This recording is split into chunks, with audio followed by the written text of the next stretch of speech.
Welcome, everybody, to this week's show. This is the You Can't Comp This NBA Trading Card Podcast. I am your host, Russell Gibson, and we are here with Dan the Card Man. And Dan, this is literally 2.5 years in the making of us trying to line up diaries and personal schedules. Welcome to the show, and how are you today? Thank you. I'm very excited to be. I'm pretty good. Spending some time with the kids. My son's birthday tomorrow, so doing a few things for that. But yeah, things are going well. Great. What's on his birthday wish list for gifts? We bought him a scooter. I don't think he's at that age yet where he wants a lot of things, but one of those ride-on scooters that they can sit on that you can then transform into like a stand-up scooter and all that kind of stuff. But yeah, he'll be the best. Loving it. Yeah. Yeah. That's exactly what kids need, man. That's awesome. All right, let's just start at the very beginning. How did you become Dan the Card Man? Because I'm quite interested in people's genesis stories. Yeah, so I've always been a card collector, and you will know this being an Aussie. We're pretty big in terms of collecting, right? There's always been Facebook groups and things like that. It's been quite a passionate space. So it was something that I certainly was always involved in from being a kid up until an adult. When the pandemic sort of came around and the industry blew up, I sort of missed that first part when we were all in lockdown watching, The Last Dance and all that kind of thing, because I was considered an essential worker at the time. So, it was very, very busy. I missed out on that first boom, but when we went through, the subsequent ones, I think in 2021, I got a bit bored at home and was like, oh, let's start recording content. And I started off just showing some of the cards I was buying and collecting. And then what started to happen was that I noticed some things happening within the industry that I wasn't super happy with and were quite alarming to me, like scam related and all that kind of thing. And I felt like the commentary around it at the time wasn't all that strong and wasn't really that good. And there seemed to be a lot of people, turning a blind eye to things. So I started, highlighting those, and that's where the traction sort of came in, 21, 22, and then, started to focus in on that. Yeah. Pandemic. Yeah. It's such a dirty word now, isn't it? Yeah. It's crazy to think it's 4 years ago, right? So a lot of really bad things happened off the back of it. The hobby got a lot of attention, and there's been a lot of really good things from that. So, look at the good and bad, right? But it sort of brought everyone's passion back, and, it's been a really exciting thing to be a part of, seeing the hobby today where it is versus, even 10 years ago. Like, there was cards that I'm buying now that are a few $100 that were, $5, $6 back then, which is crazy. Yeah. Tell us about, you were talking about the Facebook groups. What were the original Facebook groups you were in? Were you in NCM? The main one that I remember would have been Eureka, I think. Yeah. Stevic was in. I'm not sure if you ever broke with him or anything. He's one. I think Cherry Collectibles had one back then as well. I don't remember any others that I can think of, but Eureka would be the one that I think stands out the most. Yeah. The thing that's changed the most in the last couple of years with the way we're interacting with the hobby now, it's not Facebook groups anymore. Yeah. It's Instagram. And I think the really big one that's happening now is Whatnot, and that whole sort of, eBay now too, they've put their foot into this live breaking platform, but it's been another evolution. So we've had that first part that's happened with COVID, and now we've had this sort of secondary one. So without going to the scam part of it yet, we'll hold that for later. Like, what's your thoughts on live breaking platforms, Whatnot? Well, I think they're great. So I think a lot of people are not aware that I like breaking. It's how I really got back into modern collecting, right? So when Grayson from Cherry Collectibles used to break from his house, his apartment building, I used to, his room, or his, whatever the word is I'm looking for, I used to be there, right? I was one of his first customers. So I'm very much into it. I think it's a great way. And it sort of brought me back into modern collecting, because obviously, you'd buy cards at shops and things like that, but the whole hobby box aspect was really new to me around then. So despite being a collector, I was sort of unaware to all that. So that sort of brought me back into it. So breaking has always been something that I've been into. Platforms like the ones you mentioned, I think do a lot of really good things. I like them because I think it brings, a lot of, accessibility to people that maybe wouldn't be able to afford boxes, but there's some issues with how they operate and ways they could be better. But, they do a lot of really cool things as well. Yeah. On your Instagram profile, it seems like you're more into soccer than basketball. So just tell us about the stuff that you like to collect. Who's your GOAT? What's your favorite card that you've got in your collection? All that type of stuff. There's a few, like I've talked about this before. Like there's no card. I saw Jeremy Lee talk about this on his podcast a couple of weeks ago where he talks about coffin cards. So there's no one card in my collection I'm going to take to my grave. I've explained this before. Like I collect in a way that's, enjoyable, but not after things that are going to, take things away from my family, if that makes sense. Yeah. So like there's not one card in my collection that I'll keep forever. So I don't really think of it that way. I still look at the hobby as if it was cheap cards that we had growing up and things like that. But I chase Chelsea players. I'm a big Chelsea fan. I'm I'm Italian by heritage, so I buy a lot of, Italy soccer legends and things like that. And I mainly try and focus in on card autos, game news relics, stuff like that. That sort of takes, the love of the sport to that next level, because it's like, oh, cool, I've got, an on-card auto. I've got one here of Magic Johnson, actually, that I recently picked up. So on-card from Select 13, 14, right? So it's like, well, he's touched this card, right? I like chasing things like that are just more than a piece of cardboard, that have a bit of a story behind it. With the game new stuff that I like to chase, I'm a bit of a nerd. So one of the other things that I like to do is try and figure out which game that jersey or relic came from. So then I can go ahead and watch that game and see, oh, did this player score a goal wearing that? And it's a bit harder for soccer. It's actually pretty easy to do for, things like basketball. There's a podcast on YouTube called Wax Museum. I'm not sure if you've seen him before, but he does a really good job at figuring out where certain NBA jerseys come from. And it's another aspect of the hobby that's a bit of fun and really underappreciated, I think. If you're matching jerseys to a game, you need to have a very high attention to detail, and that's something that well, I have somewhat of an attention to detail, but not like that. Like that's insane. The other reason why it's easier than you think is because a lot of these auction houses, you can figure out it's a lot easier than what you think. There are certain auction houses that Panini and Topps are known to have bought from over the years, and you can match them once you look at like the population of the relics that are out there. He does a few videos on showing how he does it. For soccer, it's a little bit harder. There was a Gianluigi Buffon, who's a goalkeeper for Italy, a legend, one of the greatest goalkeepers of all time, and he had some relics in Eminence that they released in 2018, I think it was, and they were really hard to find. I had to go through Getty Images to find where he wore specific jerseys to then know which kind of jersey I needed to search for. But yeah, a bit of a fun rabbit hole. No, that's sick. Talk to us about the content that you create and that you craft, and why that you do that, because I think this is important. And actually, this is one of the reasons why I'm excited to have you on, is because I think we make such different content from different ends of the sphere, and I think it's going to be great to do a crossover because we do look at things so differently. So yeah, just talk to us about how you build content, why you build it, what motivates you, all that type of stuff. Yeah, I think like the main thing is I just want to try and be a voice for people and try and help people, I think is the thing first and foremost. So most of my content is tailored around scams and people out there doing, shady things, dodgy things. A big video series of mine was looking into patch swaps specifically with some one-of-ones of like Lamar Jackson and things like that. So it's about trying to raise awareness within the hobby, try and educate people and trying to highlight things that maybe others aren't talking about. I really just want to help people. And, you and I were speaking before, keeping the hobby safe and things like that. I think that's probably an element as well. There's a lot of stuff that goes on that I think not a lot of people talk about. And in the past, I've tried to have what's quote unquote more positive content showing off my collection, but people don't really want that from me. And in the back of my mind, there's 99% of this space talk about that sort of stuff, talk about the fun stuff of the hobby. So I want to try and find a way to highlight the things that, are causing people harm, I guess. Yeah. So I think my 2 cents on that is that sort of highlighting the scams of the hobby, actually that clicks really well, man. People love that stuff. They eat that stuff up. And I think the parallel to that is like the nightly news that's put on. If you put all good stories into the news, like no one's going to watch that. That's sort of a tried and true sort of media recipe that's being done.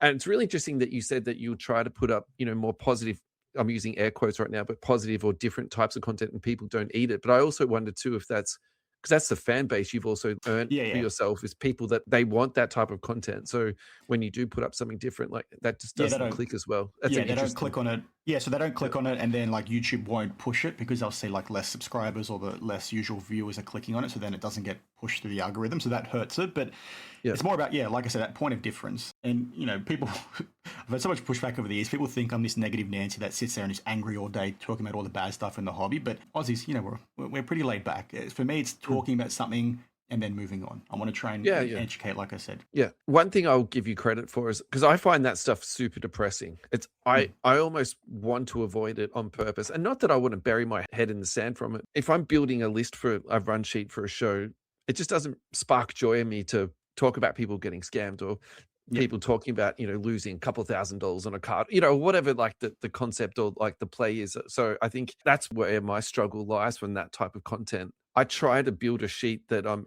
interested in and the things that I enjoy in the hobby. And actually, that's like the way I build a run sheet. Actually, it's not so much what's happening in the hobby. It's what's happening in the head in my hobby. And I literally just write down things I'm thinking about. And that's I do a deep dive into it, and then it becomes a segment. So is that how you sort of do it too? Like, are these the things that you're sort of ruminating on, and you're like, oh, I want to get to the bottom of it, or Yeah, where are it's you at that with piece, that? right? It's the process behind it and how it can be solved and how we can sort of learn from it and then improve. So it's less about the person getting ripped off, and it's more about, okay, well, what went wrong within the process? Where do I think the gap exists? How can we improve it so things get better? And it's also thinking about not just, obviously I feel sympathy for the person who gets ripped off, but it's more about how do we ensure the next person doesn't go through the same thing. So my mind's focused in on how to help them, which is in how I get comfortable and not get stuck in that whole negativity and depressing nature of some of these stories. Yeah, 100%. I was lucky enough to have the opportunity at Hobby Hangout recently, and shout out to Andrew, the owner of the Hobby Hangout. He's been very good to me for a very long period of time. I went around and interviewed vendors at the Hobby Hangout and also just punters that were there hanging around. And I was asking people two questions. The first question was, show us the coolest card that you've got in your collection. And then the second question was, as a vendor, what do you do to keep the hobby safe? And you mentioned Grayson before, and Grayson's answer was, nothing. I don't do anything to keep the hobby safe, and it's not my responsibility to keep the hobby safe.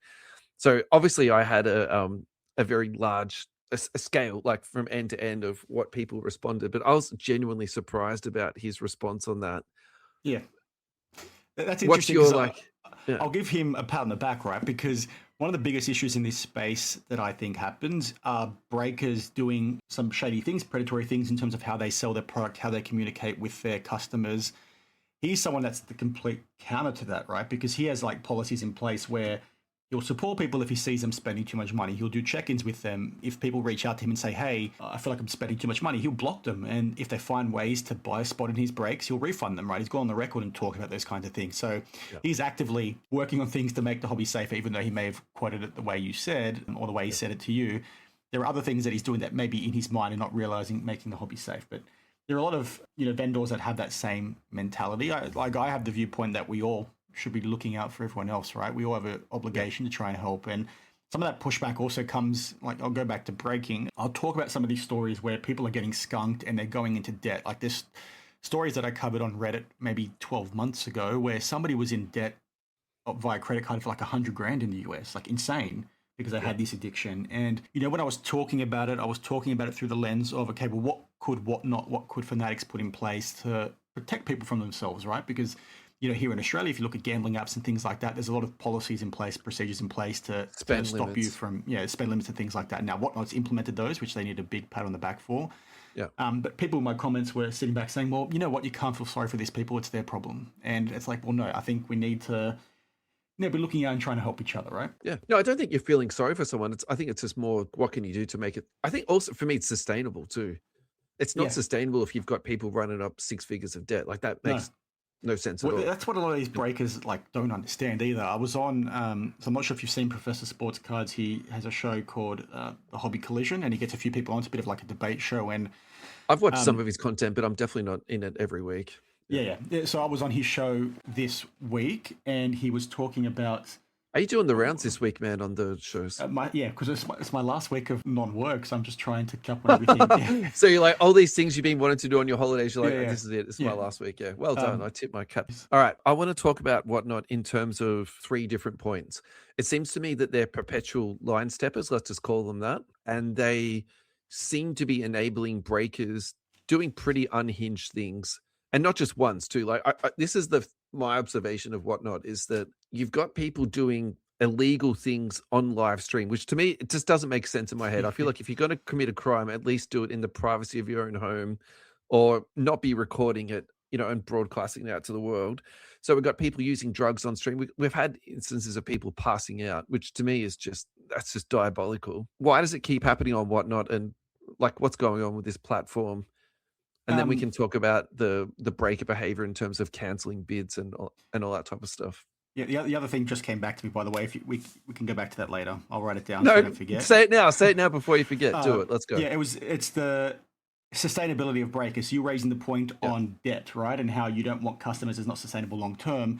The thing that I mentioned on Professor's podcast was that you have breakers doing all this sort of stuff, not realizing they have no power in the industry. Because literally, that could be taken. Their source of revenue, their income could be taken away overnight if they get banned from a Whatnot, or if Tops or Fanatics says, "Hey, we don't want to give you allocation anymore." So they're not treating it with the respect they should, which is why they should be looking out for their consumers. And when they see them struggling, instead of pressuring them to buy more because you've overspent yourself as a business owner, look out for them because, a customer that's happy to partake with you is going to be here 5, 10 years down the line. But a lot of them are not thinking, through that lens. I wonder if part of the pressure though is the volume that they would be buying as part of their allocation and managing their cash flow.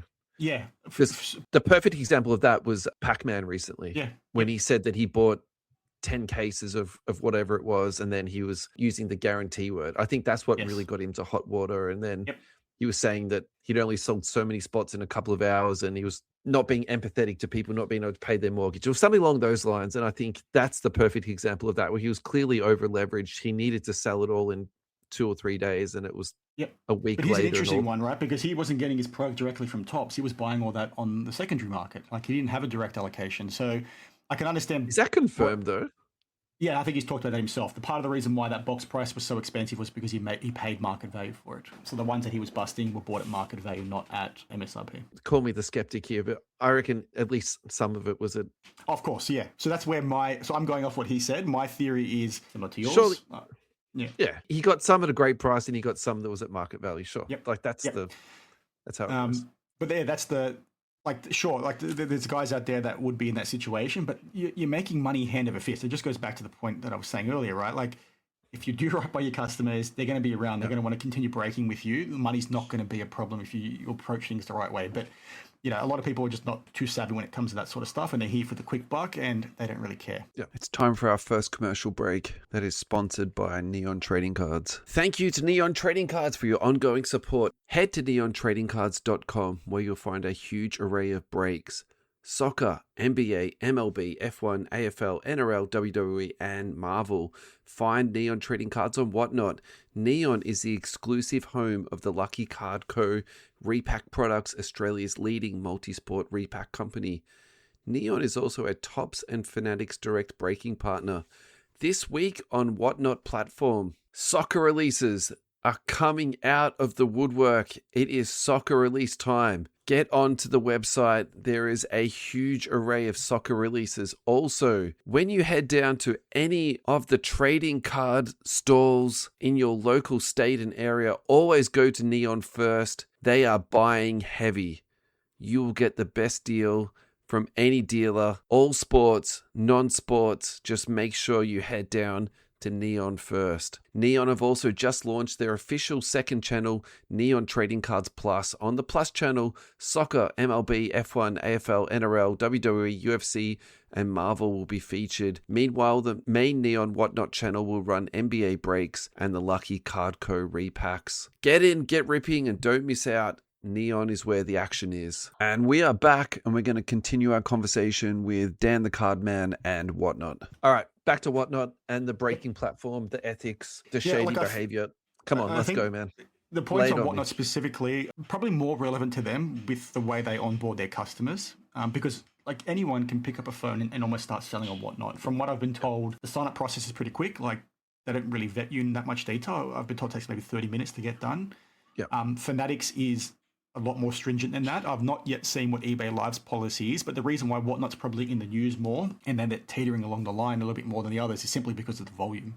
And their policies are maybe not as strong enough when they're onboarding people, because their thing is that anybody can pick up a phone and be a seller. That is actually their company philosophy, because we interviewed, I can't remember his name, and he was a really lovely man, and he was essentially assisting the rollout of Whatnot in Australia. This is probably about 1 or 2 years ago. And he was fantastic, gave his time to us very generously. And that was one of the things he actually talked about. And that's their selling point. Because I was asking him, why don't you make the policy to have 2 cameras?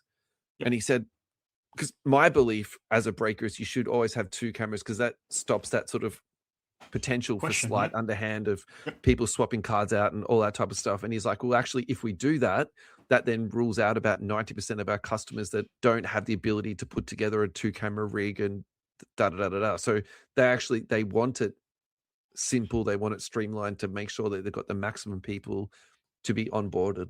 Which, it makes sense. But the problem for them now is that got eBay Live and Fanatics as direct competitors. They might be playing catch up a little bit if people start getting burned on their platforms. But it all makes sense, right? Like that's their approach. That's their approach. That's their motto. That's how they want to go through with things. I think they've then dropped the ball in other areas, in my opinion, in terms of, like you said, people doing shady things multiple times and taking too long to sort of correct things. I think they can do more in that area. And, it's a difficult thing to manage, right? Because when you think about how many people are on their platform, it's like, how can you efficiently and effectively monitor this stuff and vet this stuff? And then not only vet it, but you then have to make a determination whether the person's making a fictitious claim. Somebody has to review footage. You can't really automate it. So it's not an easy problem to solve, but there are things I think they could do that they're not maybe doing right now. This is probably not the right approach or the right answer, but at this point in time, there's so many influences. Okay, so take Boston Card Hunter. So literally that's his, like every morning I wake up, go onto Instagram, his stuff's pretty much always at the top of my feed, and it's just another person,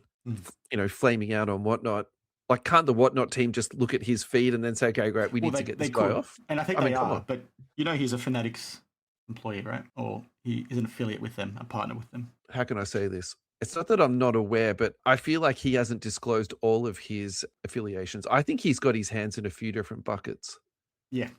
I wouldn't be surprised, to be perfectly honest with you. So I've communicated with that guy in the past, been a bit hands off given some of the things that have gone on in recent months. But yeah, it's painfully obvious that he has, for lack of a better word, a hard on for some of these companies and not others.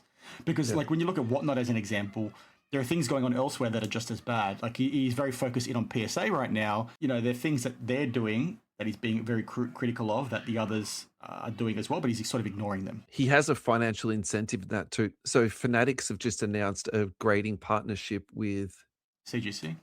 Yeah. Yeah.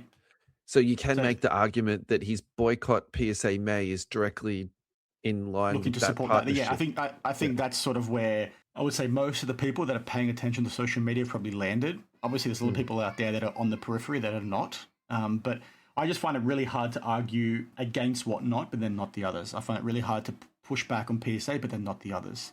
The only thing that PSA does differently to everybody else is the upcharging. Like, sure, be critical of them for that, but all the other things, every other grader makes the same mistakes. Fundamentally, the reason why you don't see as many is purely volume. I've been pretty adamant on that. Like, there's a lot of things that PSA are doing that I don't like. I think their grading guarantee is terrible. I think a lot of collectors are not aware of how bad it actually is. And I think CGC is best if you want to grade with your PC, but I treat them all as the same. And they're indifferent to me. All right, so let's just put Whatnot on the back burner for a second. We've already segued into PSA. Break that all down for us. Talk about the upcharge. Talk about how PSA is protecting the hobby or not protecting the hobby. Talk about their current backlog. Talk about their current price structure. Talk about the protected guarantee. I would love to have at least a 5-minute conversation on the protected guarantee. Yeah, so like the grading guarantee is a big pain point for me because people will get a card graded by PSA and they'll think, well, PSA's put their name on it, I'm protected. But that's not the case. And for me, that's the only reason to grade with PSA. It's like if you're grading your PC with PSA, you're not protected. It's literally that black and white. If you go to their website and look at their terms and conditions, and you go to the grading guarantee section, it explicitly says if you are the original submitter, you are not covered by this grading guarantee. And what their grading guarantee is there to do is, if they've said a card is genuine but it's fake, they'll pay you out if you've bought that card off somebody else. But if you've submitted that yourself, you're not protected. If you look at their grading guarantee, they don't confirm the authenticity of autographs that are from a manufacturer. They don't confirm the authenticity of a patch. So if you've got a patch auto, they're not looking at the patch. So if it turns out to be patch swapped and you find that out later, PSA is not going to cover you. There are a lot of other things that are not in their grading guarantee either. And there's this weird, misalignment where people think they're getting more when they're not. Yeah. So the reason why I said CGC is my preferred one if you're grading your PC is because their grading guarantee is the only one that allows it or applies it to the original submitter. So it's fine if you're buying all your PSA slabs from secondary people or on the grey market or at shows and things like that. But if you're grading for your PC and you're thinking PSA is going to pay out if they've made a mistake, that's not the case. They will not pay out unless you're a famous individual that has the opportunity to talk to them. Yeah, and push them hard on social media. I think a lot of cards do get sold on the secondary market. So I see your point on the PC stuff. I think the reason why they've got that policy in place is that people would actively look game the system. To put cards through. So I sort of feel like I understand your point, but at the same time too, I don't think they could change that policy because if they did, then people would be deliberately putting through cards to get money back. The only pushback I have on that is CGC are doing it.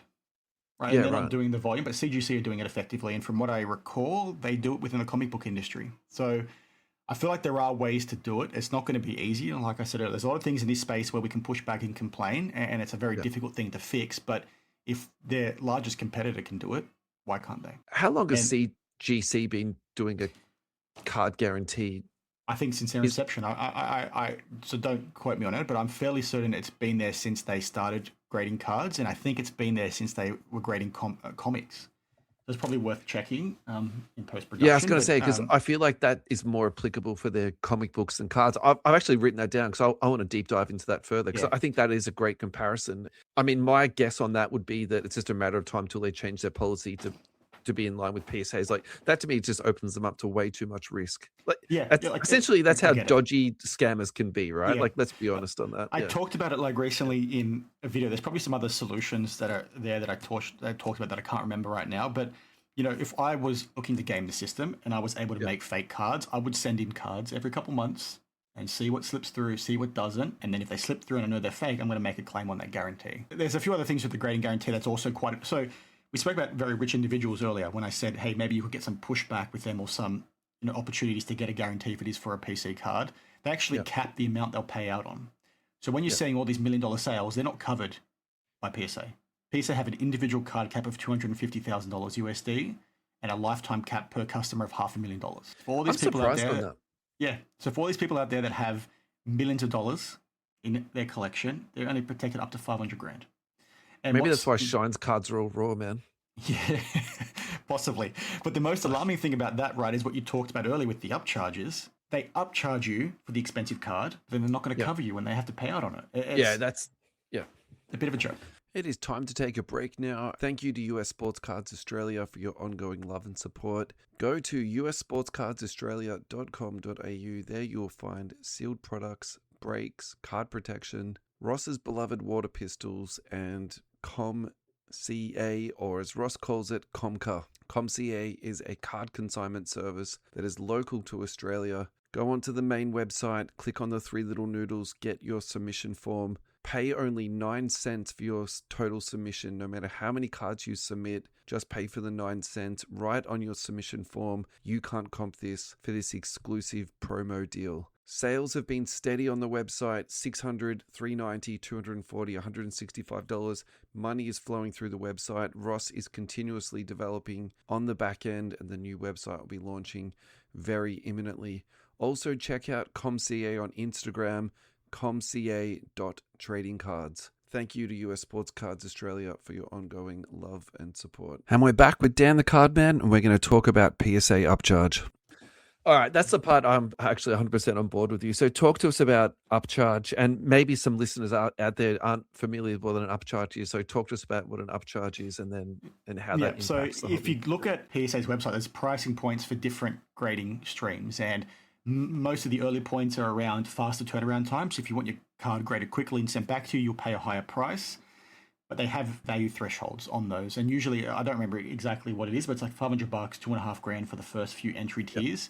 But as you start getting to the higher tiers, the values are there, but they'll charge you more if your card is a higher value. And it's a bit of a tricky situation in that if your card grades a higher grade, they'll then look at market comps and things like that and say, hey, your card's now worth more because we gave it a 9 or a 10, and then charge you more money based on what you originally sent it in for.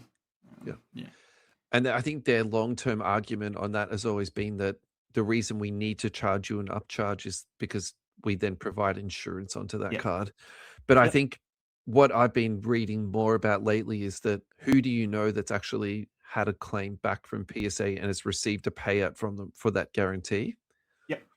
Do you personally know anyone or of any people, cases? I know some people, yes. Okay. But the reason why I don't know hear anyone about it, the reason why you don't is because they make people sign an NDA. That's why they don't.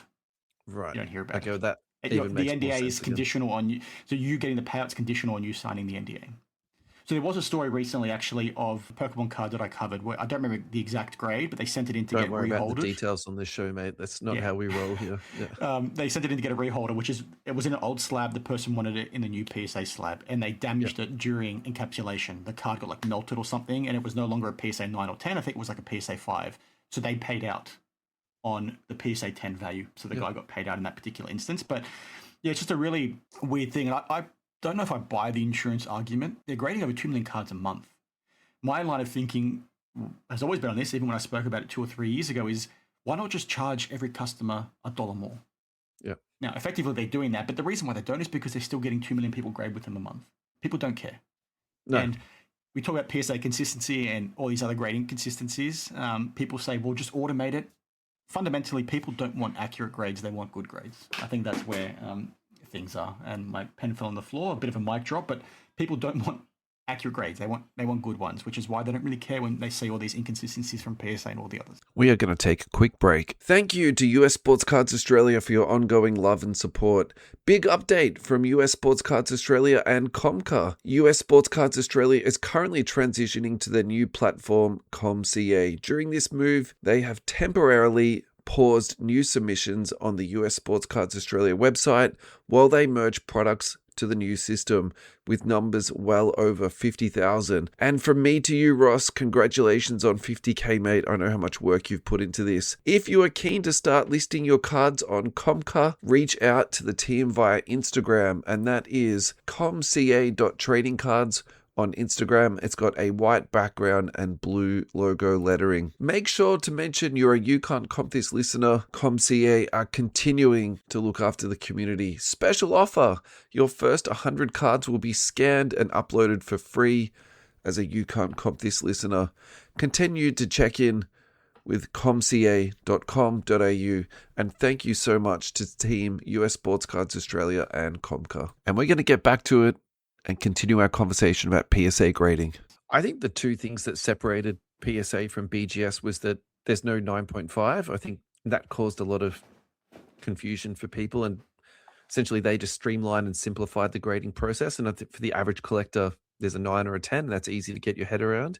And then as the market shifted, people were getting a lot more money back from the money they were putting in for grading in terms of like the aftermarket resale value. So for me, that's in my head, that's how that narrative sits. It's as simple as that. People get more money back. Yep. And also it's easier to understand what a 9 or a 10 is versus a 9.5 with 3 9.5 subgrades. Yeah. Yep. Yeah, so I said earlier, like I use CGC for my PC, but I recently cracked out a lot of my flawless soccer collection to get into PSA slabs because I was reaching a point where I wanted to get the money back if I needed to. I've talked about this before on my channel. The reason why that's important to me, it makes sense. You want to get as much money back as possible. But the reason why that's important to me is I approach my collecting by funding itself, right? I hate taking money away from savings or things like that because I'd rather put that money towards my kids, right? I grew up really poor. I think cards are a bit of a funny thing for me. I don't think it's where a lot of my money should be going, right? So what I do is I buy cards, I sell cards, I use those profits to pay for other cards. And me putting those in the PSA slabs is simply because I want to be able to sell them as quickly as possible if I need to, if I want to take my kids on a holiday or something, right? And PSA gives you that ability, where CGC, it's a bit harder to sell, the prices aren't as high. I just don't want the hassle. Yeah, definitely. No, and there's nothing wrong with that either, man. It's like, that's a very legitimate thing to say. PSA, final thoughts on PSA before we move on to the PSA Vault? Not a whole lot that I can think of, to be honest. I just don't know where they're going to slow down, where the beast stops, to be honest, because they just continue to grow, and the TCG game is insane right now with the volume they're doing. Yeah. Like they've got a few problems on their hands with the monopoly aspect now, given that they've acquired SGC and Beckett, which is really unfortunate because you've fundamentally got a giant in this space with no direct competition, which is quite scary long term. But we'll see what comes from it over the years, but I don't think it's very good for consumers. What do you think the long-term prospects of BGS and SGC are? Well, when they acquired SGC, they implied they were going to shut them down. When they acquired BGS, they did the same thing, but now they're sort of bringing them back again. I thought they said they were going to put money into Beckett.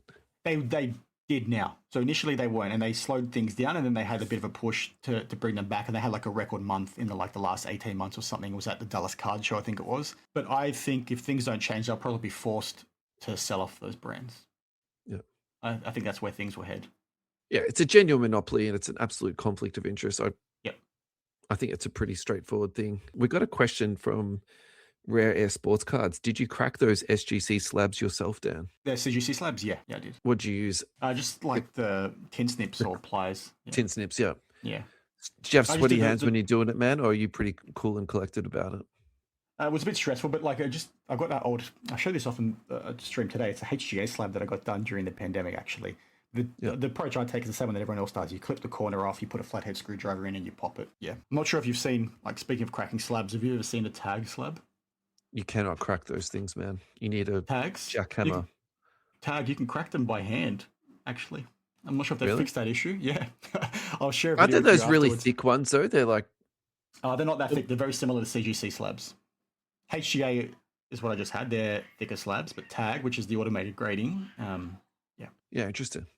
All right, I want to talk to you about PSA Vault because the concept of the PSA Vault, I think, is amazing. And I really hope that they get this right. Like for me, it's a little bit Veriswap. I love the idea of Veriswap. I just hate hearing all the horror stories coming out from it. For me, the PSA Vault makes a whole lot of sense because you don't have to worry about storing cards, particularly higher end stuff. You don't have to worry about postage. As Australians, we then get to also avoid paying the taxes going in and out. You've also got a added bonus of having the liquidity option if you do want to sell it. PSA have got pretty reasonable, it looks like, buyback system that then farming those cards out to breakers and repackers. So it just seems like there's a little bit of a nice ecosystem. However, there's been a couple of stories that have come up in my feed recently where essentially PSA is selling cards without people's permission. Yep. I'm not too sure if you saw the link that I chucked in there, but basically... Yeah, I think I covered that story actually, where you had an instance where they sold a 9 and then they realized afterwards that it changed to a 10, right? Yeah, so that was one of them. Do you want to talk about that one first? Yeah, so that was a few months ago, right? I think there was a lot of confusion there because that was not long after the PSA offers program came to light. They'd sold it via that, like they accepted the offer from PSA, and then they happened to check the cert again a few days later after selling, and they noticed that the card was now in a PSA 10. I think it was a Pokemon card, if I remember correctly, and yeah, there was all the questions off the back of the right, off the back of that, right? We weren't aware, was it actually PSA buying it? Because that would imply there's a huge conflict of interest, right? That you've got a grading company buying a card of someone that maybe they've intentionally put a lower grade on, and then they waited until after the sale is made to then bump the grade back up to then improve their revenue streams and essentially apply earnings management. But it doesn't look like that was the case. It was bought by a third party, but still not a good look. And obviously there's a lot of kinks to still work through the process, but it's stuff like that that are implemented that I think are really good for this industry and for this hobby, right? You want to remove the friction, like you just touched on. We're paying all this tax as Aussies in particular. There's a lot of things that are happening that shouldn't, right? So there's a lot of efficiencies now with stuff like this. It just needs to be implemented and be more transparent. The offers program is a bit of a pet peeve of mine. I'm not sure if they've actually implemented this yet, but there's not a whole lot of transparency on who the dealers are. Maybe they've changed that now. I would like them to maybe specify who the person is that's buying it and then how much knowledge they get of when the card is ready to be bought and stuff like that. Because from what I understand, the offer is made ahead of time. So they have a list of things and they say, hey, I want to buy this card if it comes in this grade. And that's why the offer's there when the grade pops. But there's also, question marks you can ask around that. Are they disclosing to dealers that this card in this grade is available before they tell you as the customer? There's all that kind of stuff that can go on as well that I think we need more transparency on. I thought there was two parts to it. I thought there was like a marketplace where you can actually look at cards that are listed for sale in people's PSA Vault. Yep, and then you can almost put the cards that you want into a wish list, and then if they do come up, that's how that you're talking about, that sort of automatic offering system. I believe that's the PSA offers program. Maybe I got confused. So I'm also talking about the PSA. No, not at all. Program. I don't think you're confused at all. I think I was just more trying to say. So like what how happened, I'm pretty sure this PSA 9 to the 10 story was via the PSA buyback. So I'm not sure when the last time you graded with PSA was, but what it was buyback. Is, yeah. So when the card gets graded, you get the reveal, and then you have the option to sell it directly to PSA, like instantly. And that's where I think there needs to be more transparency on who the buyer is, because it says PSA offer, but it's not PSA buying it. It could be PSA, but there's also a huge dealer network of people that are part of it that can send those offers. And so hypothetically, why does that make a difference to you, whether it's PSA buying it or a third party? Like, what do you think the conflict of interest is there? If there's no transparency, let's say it's PSA buying it, how much power do the employees have in the background on that? Could the grader get in touch with somebody and say, hey, we're going to say this is a 9 and then change the grade later on, like we had in this particular instance? That's where my concern would be, that PSA could buy cards for cheaper because they've told you it's a 9 when in reality it's a 10. They buy it off you at the 9 price, they regrade it to a 10, and they sell it for more. That's where I think the grey area is. Now, that's probably not happening, right? It's definitely not happening, but I think that's where the transparency needs to be, because that's where people's minds go, and that's where everybody shifted to when this whole story came up on this PSA 9 to 10 situation. Okay, so let's just take a step back then. Because on that particular case, I thought that they did do that on purpose. And I thought that they... apparently it was an error. Apparently what happened was, when they grade the cards, right, it goes through a QC process. And apologies if you can hear my son crying in the background, but they go through a QC and QA process. So they graded it a 9, and then they showed it to the customer that it was a 9. But what happened in reality was somebody looked at that card afterwards and said, hey, it's not a 9, it should be a 10. You've made an error with the grade. Let's go ahead and fix it. And they fixed it, then refresh the certification page, but it was already sold by that person. Sketchy, shady, but that's yeah. I just feel like I'm wearing the skeptic hat right now, and you're actually the voice of reason. I can't believe that we're having this role play right now. I don't believe that for a second, man. Yeah, like I think it's, in terms of what my general thoughts are, I think I don't think it was intentional in that particular instance. But Okay. to say it's not possible, I would be silly to say I don't have a tinfoil hat on as well. My mind goes to that stuff is possible, but like I feel like it's fraud at the end of the day, right? So I don't think it happens. I don't think those people have that power. The way, you know, Nat Turner has explained it is those teams are working completely separate from each other. They have no interaction. There's no ability for people to do that. I just think their business processes aren't anywhere near as good as what they think they are and what they should be. I think there's a bit of content out at the moment that's discussing how long the graders will actually look at a card for. And so they're saying about 30 seconds per card. Yep. That's about how long on average. So that means sometimes they'll be looking at them longer than that, sometimes a little bit shorter. For those 30 cards to come back as 9s and then someone to then go back to them and think that they were 10s, like that's the part that doesn't make sense. Yeah, that doesn't make head. sense. Like from the way they explained it was that it was like a system issue or something along those lines. Yeah. But like I've got a huge problem with the grading process in general. I don't understand why you don't have 2 people looking at every single card.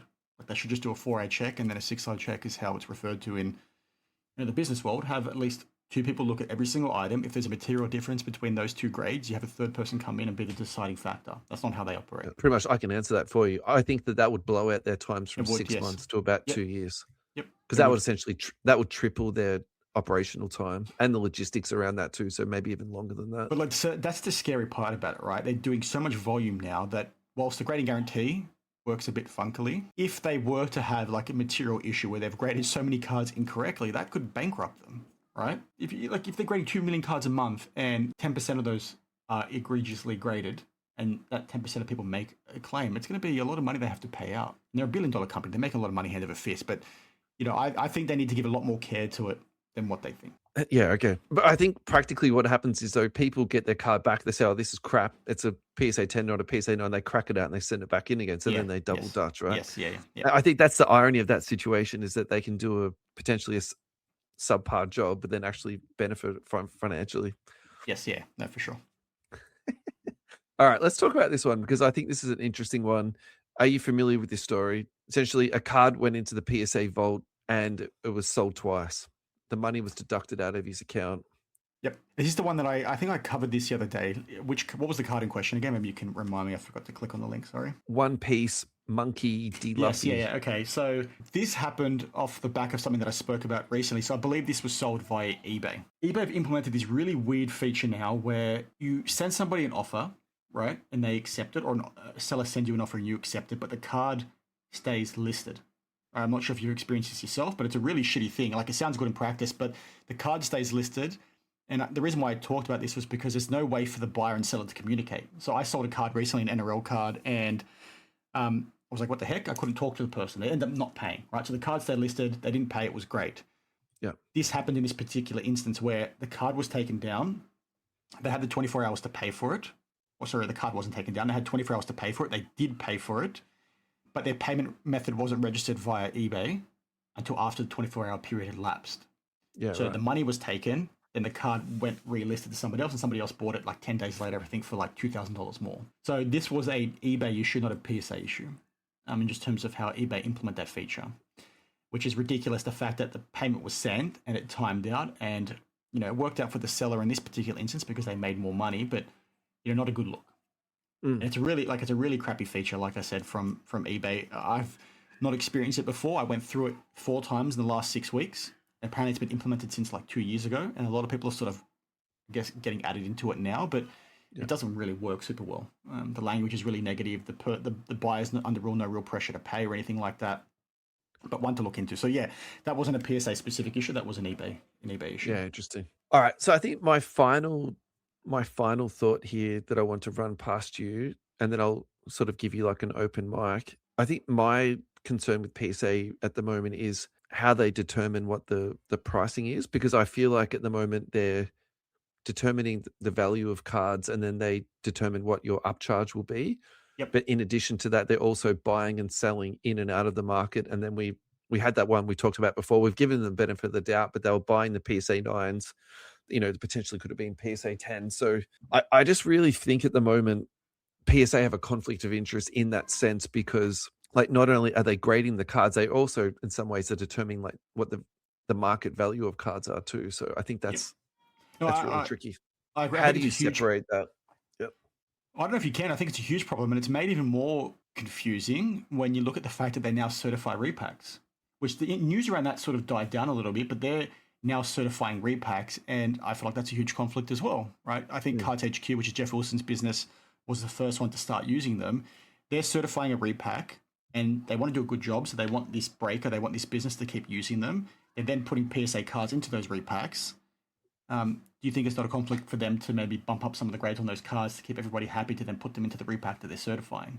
Yeah. They're doing a lot of things that I think are outside of their wheelhouse. The whole market value stuff is a big problem as well. I've talked to a lot of big time PSA dealers. There's one that's a big time breaker, and he showed me a lot of emails and conversations he was having with PSA on how they were determining value. They're essentially cherry picking some comps. There's a lot of issues with new product that gets releases where you don't have a direct comp for what I think their comps are always favorable to them. Yeah, they are. They cherry pick. So I think they win every time. Yep. In that instance of that story that I mentioned where the card was damaged, like when it comes to upcharges, they cherry pick the ones that are the highest. And then in that damage story that I mentioned earlier, they ignored certain comps. They ignored recent comps because they were too recent. They were too much of an outlier from the average. Yeah. So it's just it's a crap thing, but it goes back to the point earlier, right, where they have this monopoly and you can't really do anything about it because what are you going to do? Like they're judge, jury, executioner. Yeah, exactly. So they're just doing way too many things that I think are not conducive to a fair environment and a fair economy within this hobby. But like, I don't know what we do. Whatnot's got a policy now where I think I can use Neon as an example. I don't think this is not privileged information. So they have essentially like a business entity for their breaking platform, and they have a business entity for their repacks, and that's across all of the different Whatnot accounts. Mm-hmm. The exact reason why you have to have that, I don't understand it. I've never asked them why, but that's what it is. Yep. So I wonder if that's what PSA needs to do. They need to have one entity that manages grading the cards, and they need another entity that manages the buyback program, the repacking processes, that process that then sells it on to breakers, because I actually think there's a lot of benefit from buying out of the PSA Vault and having that pipeline that does go out to breakers. Like that creates this whole ecosystem that we do need. And I think in the world that we currently live in, where everyone does want things instantly, and there's that Arena Club repack service that frankly I think has just tapped into collectors' psyche in such a powerful way. Mm-hmm. With the instant buyback, you can then just roll your money, back into the next repack. It does kind of make sense, but I think that will be my solution for it, is that they create a second business entity. I agree. They have to be separate. And like they've talked in the past that the teams are very different. They've got no ways of interacting and like implying pressure over each other. Like you can't have somebody doing something shady in one part to then have it trickle down the line. But, at worst, there's a potential for it to happen. And at best, it's not optically that good, right? There's a lot more that they could be doing to sort of, protect consumers and make things a bit clearer. And the way you said it is exactly that. There are other issues like with PSA as well that gets pushed back a lot on in the past around, Nat Turner grading his own cards with PSA. Yeah. Like conflicts of interest with regards to that. And I think that's a big problem as well. They shouldn't be grading their own cards. I mean, why are we even having this conversation? They're not the ones grading their own cards, but the fact, like, I don't think they should be allowed to have their own card graded by their own business, because I'll say this. Why are we having this conversation? Like, they shouldn't be allowed to do it. Yeah, you know what I mean? But people have normalized it, right? They've said it's fine. Yeah. But you got to think through the perspective, right? You've potentially got this employee on minimum wage. They know which cards their boss owns. They know which ones he like to collect. All of a sudden, you see a freaking $2 million Michael Jordan come through the door, Green PMG, or whatever it is. Like, you have a suspicion that it's maybe him. You want to do good.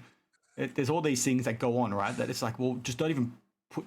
Like, when I talk about this in the past, right? When it comes to independence and making sure you don't do certain things, it always comes back to the perceived threat to your independence. Don't even give the public the thought process that you're doing something wrong. Just don't do it. Yeah. Keep it at arm's length and move on is how it should be. Yeah. I think in so many different industries, that's already standard. Yeah. Like if you work at a casino, you can't then go and gamble at the same casino. Yep. If you're a doctor, you can't, you technically can prescribe to yourself, but that's not something that is encouraged or they should be doing, Yeah. But it's just a lot of pain points on that. And like, I know you want to jump to the next piece, but just quickly, like, there's a lot of things don't feel like that at all. Not at all. there's a lot Keep of going, things man. that go on in this industry. I feel like the sports card industry is like 20 years behind where it should be. You've had these businesses operate in this realm for so many years where they could just sort of do it half-assed. They'd make good money, but they weren't taken super seriously in the grand scheme of things. Now it's a multi-billion-dollar industry. Yeah. It's unregulated. You got, it's essentially the Wild West, and they're almost operating to the same standards that was set, 20 years ago. Like I've said before, you've had your risk appetite here, and you've sort of had the risk, the actual risk over here, right? And they've sort of matched it, right, in terms of what they're charging you. It's sort of on level, but now they're charging you through the roof, but they've kept the same policies and procedures all the way down here when they really need to be uplifting them to match the risk that customers are now exposed to, that they themselves as a business are now exposed to. Like the grading guarantee is an example of that. There's a lot of things that go on in this space that I think they need to be doing better at. And that's all businesses, not just PSA. If Adam was here, we'd just be saying regulate the hobby. So what would you want to see if we were to regulate the hobby? Give us your top 3 regulation points. Well, I think like breaking's the main one. I want to see every single live selling app have policies like what Whatnot have just implemented, the spending limits, the watch time limits. I want to see trainings put in place for breakers that are selling on these platforms. I think that's the main thing that I'd look to fix. Can't think of anything else off the top of my head, but I think breaking's the main one because I see it as gambling, right? And I don't see how it's not, and I just don't think it's operating how it should in these businesses. As I've said for the last 3 years, I was one of the first people to talk about regulation coming in for breaking, right? I got laughed at by all these big channels and all these big creators. Like, they need to fix it for themselves before somebody else does it for them, and they're not going to like if somebody else does it for them. Yeah. And there's simple things, like you said earlier, just enforce multiple cameras. Okay, sure, you might lose some of your customer base, but is that the end of the world? But they want to make money. I get it. I think money is definitely something that drives it through. I think it's a matter of time until this gets picked up, because there was actually an American senator who spoke about sports cards in Congress recently. So it's if it's happened once, like it's not that far away before it happens twice. We're going to jump to like Mr. Wonderful and Shine's card shortly, but you've got him masquerading at, I think it was the Oscars, wearing a card around the chain, or was it the Grammys? One of the two. Yeah. You've got all these guys like Michael Rubin now trying to make it mainstream. You're bringing all these eyeballs. Like, if I'm in a tax department around these countries, you'd be like, well, I want some of that. Give me a piece of the pie. Like, it's all money left on the table. Like, people want money. It's going to happen at some point if they don't fix it for themselves. Australian customs have already worked it out, man. Yeah, I know.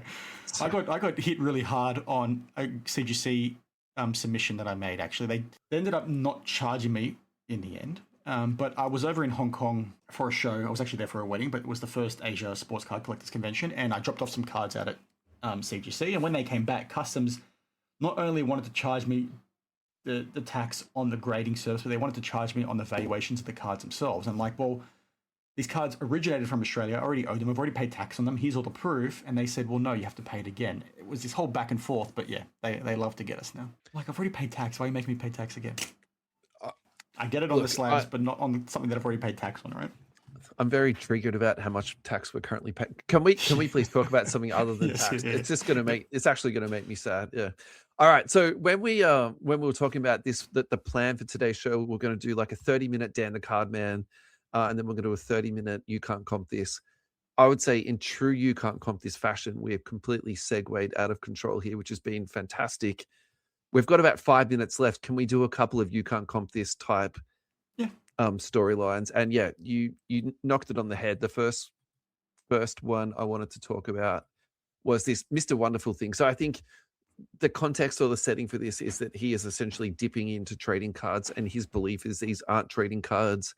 The ultra high-end stuff are like Rembrandts and Monets, and long-term, they're going to be worth millions of dollars more than what they're currently trading at. The one that he's got around his neck is the Jewel Logerman, Kobe Jordan on-card autograph. He paid nearly $13 million US for it. Talk to me about this concept of people bringing in a lot of eyeballs and a whole lot of cash into the hobby, and what's the trickle-down effect in your opinion? So when we see this sale, I don't like people get excited. They think every card is now going to be worth a shitload of money. So I don't think that's going to happen. I think it's good that there's a lot of eyeballs on it, because when you look at the hobby today, and like I said, 10 years ago, I felt like it was a lot of fun. I could buy all these boxes, I could buy all these cards, I could collect a lot of really cool things. and I can't really buy boxes these days because I'm a little bit priced out, but there are a lot of really good things that have happened off the back of these kinds of eyeballs coming. So the hobby's in a fantastic spot right now. There are so many sets being made. There are so many more companies participating. There's so many more things and accessibility features within the industry that make it a lot better. And I think eyeballs like this make it happen. This one thing in particular, like, I just don't like the fact that it's associated with the people involved, because I think it's more of a cash grab and looking at ways to generate additional money off the back of collectors. Mr. Wonderful, I'm not sure if you're a watch guy, but I am, and he's essentially done the same thing in the past when it came to that collectible hobby. Talked about them through the same lens, about them being these kinds of asset classes, and they should be seen like fine art and the like. Okay, so I don't even wear a watch, so I am absolutely not a watch guy. Can you please tell me about, so if this has already happened and it's a cycle it's about to repeat, he enters into a space and then he exits in so many years. Like, okay, if it's already happened, what happened to him in watches? It sort of fell by the wayside. So like I've done a comparison on this before on my channel, but I said, I'm big into watches, and watches fundamentally follow the same trend that sports car did, 4 or 5 years ago, where you had all these people sitting on their hands, production stopped, the price of these things went through the roof because they had all this excess income and they wanted to start buying things, right? They wanted to do something with their time. And what happened with watches in particular was, because production fundamentally stopped, you had like $10,000 watches, like a Rolex Submariner as an example, selling for like 30 grand US or 30,000 Australian, I forget what it was. Yeah, right. But there was a lot of parallels to what happened there to sports cars, but where watches went wrong was that the prices reached a point where they just kept flipping between flippers. Like an end consumer wasn't buying these watches anymore, and nobody wanted to pay 30K for a watch that was worth 10 grand. And then once production opened up again, all this stuff fell through the floor. So you had people like Mr. Wonderful come in and not Mr. Wonderful, Kevin O'Leary, same person, but I want to call him by his real name. Same. Yeah. Came in and was passionate about it, creating content with a guy like Teddy Baldessar and a few others. And was talking about watches and wanting to create like the same sort of things he's trying to do with this card, where it's like an ETF, and get people investing in and trying to fractionalize them and talk about the price points that they want to reach and things like that. And it sort of fell through the floor, like I said, because production opened up again and people just wanted to stop paying crazy money for watches that actually weren't that scarce. Now, watches have stayed on course for the high-end stuff and the precious metal stuff and things like that, but fundamentally everything else has gone back to BAU. And he is still passionate about watches. You often see him, he wears a watch on each wrist, but it's not the same. And I encourage everyone to go back and watch like conversations he had with Teddy Baldessar and others, and you'll see that the same terminology he uses for watches are now being applied to cards. And I'm not surprised he uses the same terminology, man. Like that would be his thought process about how he approaches all of his investment strategies. Which is what it is, right? So like, I think some people, when I mentioned that on my videos, thought that I was just talking about how he talks, right? How his vernacular is applied and all that kind of stuff. But it was how he sees it as an asset class. And when you look at him coming in and then leaving that space and then seeing it being applied to here, where he knows even less, right? Because the one credit to him for watches was he's a watch nerd. He's got a huge collection. He knows about all that sort of stuff. He's passionate about it. And I'm not sure if you've seen him. The way he says passion is a bit funny. He likes to put on a bit of an accent. But he doesn't really know a lot about cards. And I feel like a lot of the same sort of stuff is going on here, which is why I don't like it. It's where things get a bit sketchy for me, where they get the eyeballs and then they start following people that maybe they shouldn't. And they're not being super educated. But again, there's a lot of content out there that sort of helps people now. So yeah, look, I think my thought process around this is that we probably should be thanking Kevin O'Leary, because it's really hard to buy that much publicity, and the amount of publicity that he's given us it's a lot. But I think from the bigger sort of helicopter perspective, for me, there seems to be a lot of really big sales that are happening at the moment. And so if we can talk about that for a couple of seconds. So in a 2-hour period on the 24th of April, a Kobe PMG sold for 3.15 million. Michael Jordan Upper Deck 1997 game jersey sold via Goldens. It was a brokered deal. That sold for 4.25 million. And there was 2 Jordan Auto Logoman 1-of-1s, which surfaced on Instagram at I can never pronounce these, Waldo RF Stories. And so I think that's what I'm really interested in at the moment, because are we currently in a high-end bubble, or are people starting now to realize that actually this stuff is undervalued and we should be putting investment fund cash into it? I think it's a bit of both. I mentioned earlier that I was on the Professor Sports Cards Collision show the other day, a Hobby Collision, and Chris Hoge was actually on there, who's one of the founders and owners of Card Ladder, and we got all asked the same question on whether or not we thought a correction or crash was coming. I think he gave it a 6 or 7 out of 10 in terms of he thinks one is coming. And I think that applies for a lot of the spending that you see going on in this space. I think stuff like this is truly scarce, though. So I think, like the vintage stuff, I think will be fine for the most part. I think, the early, exquisite stuff and the one-of-ones and things like this that you just mentioned will probably be fine, whether or not they're going to fetch that kind of money long term. But at the end of the day, they are truly scarce cards. They can't be replaced. They're always going to be the first. They're always going to be the things that people want to try and chase. So I think they're always going to have, people interested in them. And the fact that you've got so many investors now at the high end being interested is a really cool thing, I think, for the most part, because I think the trickle-down effect will mean that we get more product. Like, I've got a very inexpensive box over here, like a Disney Wonders. I bought this for my daughter, right? This would not have been made 10 years ago. So without this kind of money being spent on things like that. So, like, I think there will be flow-on effects for you and I, but for the most part, I think it's, like, irrelevant. Yeah. I think for me, it's more just an interesting sort of side point that I have been going through my head. And absolutely, you're right. I'm never going to be buying into this 50,000 and above price point. Like, it's just not where I roll. So this one here is the Skybox EX 2001. Adam Gray, I'm sure you know about this guy. If you don't, however, he's great. Give this guy a follow. He's just an absolute champion. Do you know he used to make a magazine? He did, Yep. Like, anyway. He's great. I love the way he talks about his collection. He does every year, like the 100 case countdown and things like that. So this has still got today wearing this card. That's still no. This is being sold. This has still got 6 more days. So 3 days ago it had 9 more days. It's currently up to 250K already. So like another one that's gonna that's gonna go to 1 million, isn't it? Yeah, like for sure at this rate. Yeah. But there's a lot of crazy money being spent. It's got the NBA sticker, which people go crazy for, which I think is crazy. But it's interesting. Obviously, you're seeing a lot of money coming in. Like Logan Paul has implemented, or he's launching his like Rip It platform.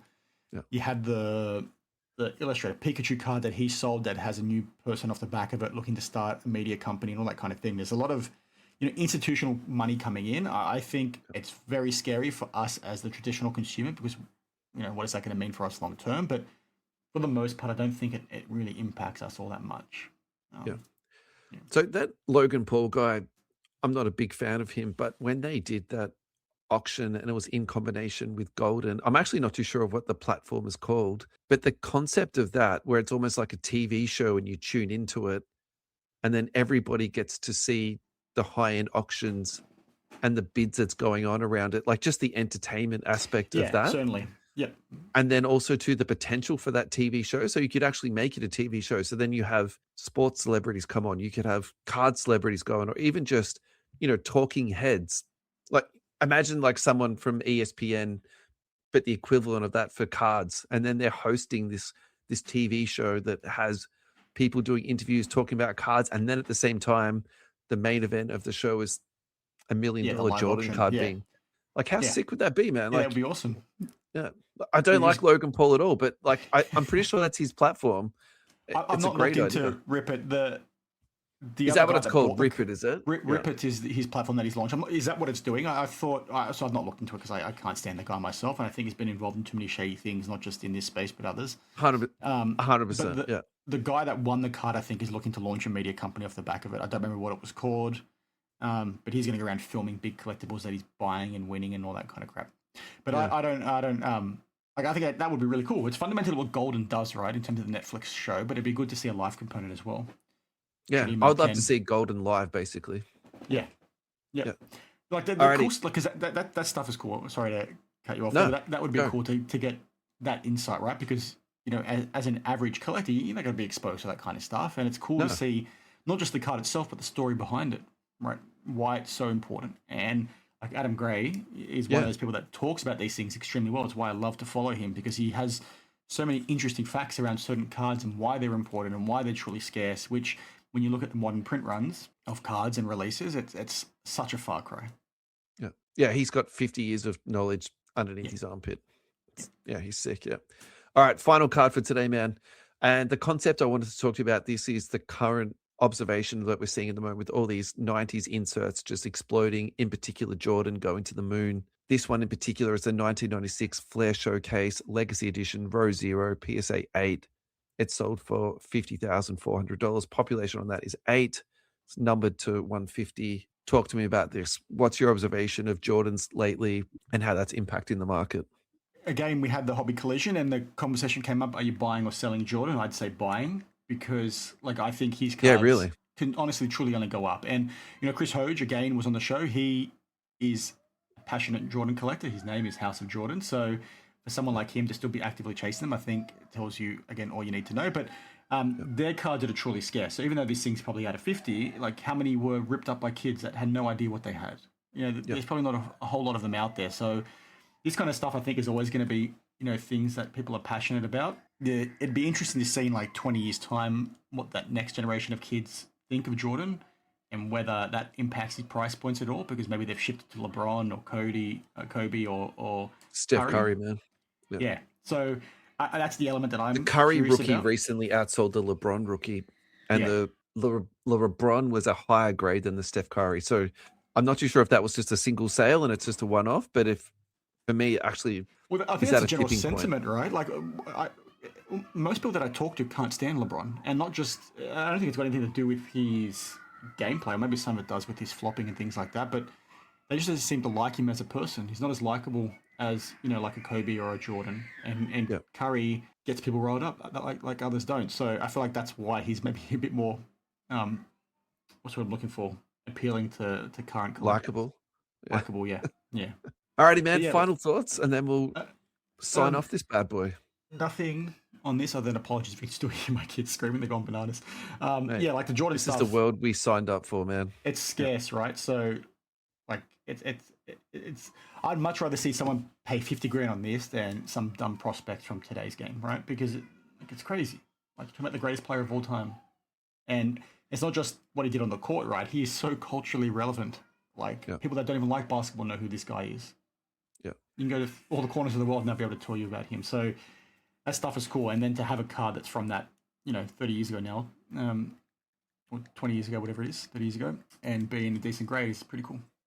I think if I'm speaking against Chris, I'm obviously wrong what I'm about to say, but I think when I look at the indexes, it's too much of a steep incline at the moment. So my gut feeling is it's currently in a bubble and it's probably going to even out a little bit. Yeah, so like I think his talking points were that we are in a bit of a market correction, but I think it's because from his perspective, and I don't put words in his mouth, but he chases those truly scarce Jordans, right? So they're almost at the point where when they come up, you have to buy them, and there'll be ebbs and flows of price points, sure, but those cards I think people are going to chase, in 10 years' time. It's sort of like buying precious metals, right? You don't buy it to sell tomorrow, you buy it to sell in 20 or 30 years' time. Yeah. And over that period, it should be going upwards. No, and I think the other thing I think about too is why is Jordan so hot right now? Like, aren't people buying more Cooper flags? I know Con Knuckle, a lot of money's gone into him, and so much money's been spent on breaking at the moment. So it just really makes me sort of wonder like what it's all going on. So I just think there's a lot of money being spent. Then you have like all those eyeballs that we mentioned earlier with people like O'Leary getting involved and becoming a bit more mainstream, like because everything else is pushing upwards. That's why then Jordan prices move as well, because they're like, well, hey, I want a Jordan. I also wonder too, maybe they're going into like funds or they're going into investment there's groups, some of that too, for sure. And so the investment groups are like, who is the guy that's the safest out of all of these? Okay, exactly. Jordan is the safest, so let's jump into that. Yep. All right, man. Look, thank you so much for this. It's been an absolute honor to have you onto the show, and thank you for all the work that you do for the community, and also as an Aussie content creator. It's great to break the podcast bread with you. So thank you so much. Appreciate you, mate. Thank you for having me on. Yeah. It was great. Everyone who tuned into the feed today, thank you so much for tuning in, and we'll catch you for the next one. Bye-bye for now. Shout out Piggy Spanks, Boom Kaboom, Rare Air, Revo TCG, Jambalaya, Mint Collectibles, Killer Boy, CXB Cards, Jaden Marangon, and My Sports Mem.